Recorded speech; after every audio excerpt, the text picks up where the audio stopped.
2015ஆம் ஆண்டு காலப்பகுதியில் ஆரம்பிக்கப்பட்ட அனைவருக்கும் வீடு சமட்ட செவன என்ற சஜித் பிரேமதாச அவர்களின் காலகட்டத்தில் ஆரம்பிக்கப்பட்ட பல வீடுகள் மட்டக்களப்பு மாவட்டத்திலே கைவிடப்பட்ட நிலைமையிலும் அத்திவாரம் விடப்பட்டு கைவிடப்பட்ட நிலைமையிலும் காணப்பட்டிருந்தது.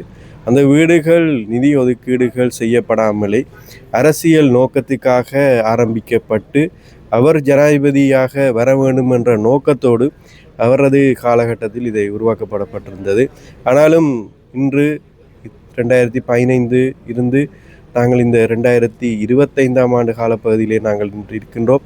கிட்டத்தட்ட 10 வருடங்களுக்கு பின்னர் இந்த தேசிய மக்கள் சக்தி அரசாங்கத்தின் காலப்பகுதியிலே நாங்கள் அந்த வீடு தொகுதிகளை மீண்டும் ஆரம்பிப்பதற்கான நிதி ஒதுக்கீடுகளை நாங்கள் வழங்கியிருக்கின்றோம்.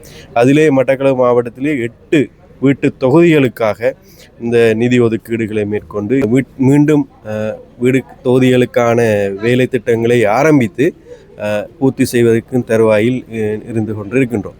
அதில் இன்றைய தினம் 2015ஆம் ஆண்டு வரவு செலவு திட்ட நிதி ஒதுக்கீட்டினூடாக NHDA வீட்டு தொகுதிக்காக முதல் கட்டமாக 70 வீடுகளும் இரண்டாவது கட்டமாக 27 வீடுகளுமாக மொத்தம் 97 வீடுகள் மட்டக்களப்பு மாவட்டத்தில் பெறப்பட்டிருக்கின்றது.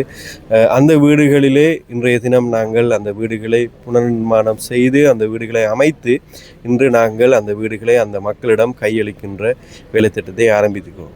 இன்றைய தினம் உலக குடியிருப்பாளர்கள் தினம்.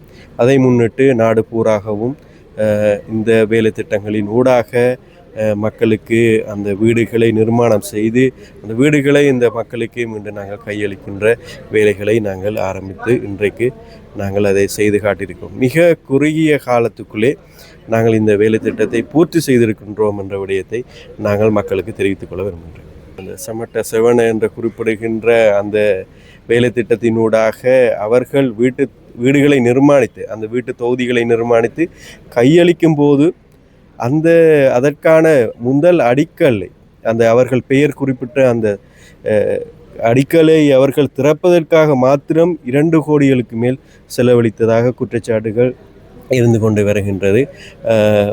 தங்களது அரசியல் நோக்கத்துக்காக வழங்கப்பட்ட வேலை திட்டமே தவிர மக்களின் அத்தியாவசிய தேவையான அந்த வீடுகளை நிர்மாணிக்கணும் என்ற நோக்கத்தோடு செயற்படுத்தப்படவில்லை என்ற விடயம்தான் இதிலும் விசேடமாக குறிப்பிட வேண்டி இருக்கின்றது. அதிலும் பல ஊழல் குற்றச்சாட்டுக்கள் இடம்பெற்றிருப்பதாக, மோசடிகள் இடம்பெற்றிருப்பதாக பல முறைப்பாடுகள் கிடைக்கப்பெற்றிருக்கின்றன. அது தொடர்பாகவும் அமைச்சர்கள் விசாரணை அமைத்திருக்கின்றார்கள். ஆணைக்குழுக்கள் நியமிக்கப்பட்டு அந்த விசாரணைகளும் இப்போது இடம்பெற்று கொண்டிருக்கின்றது.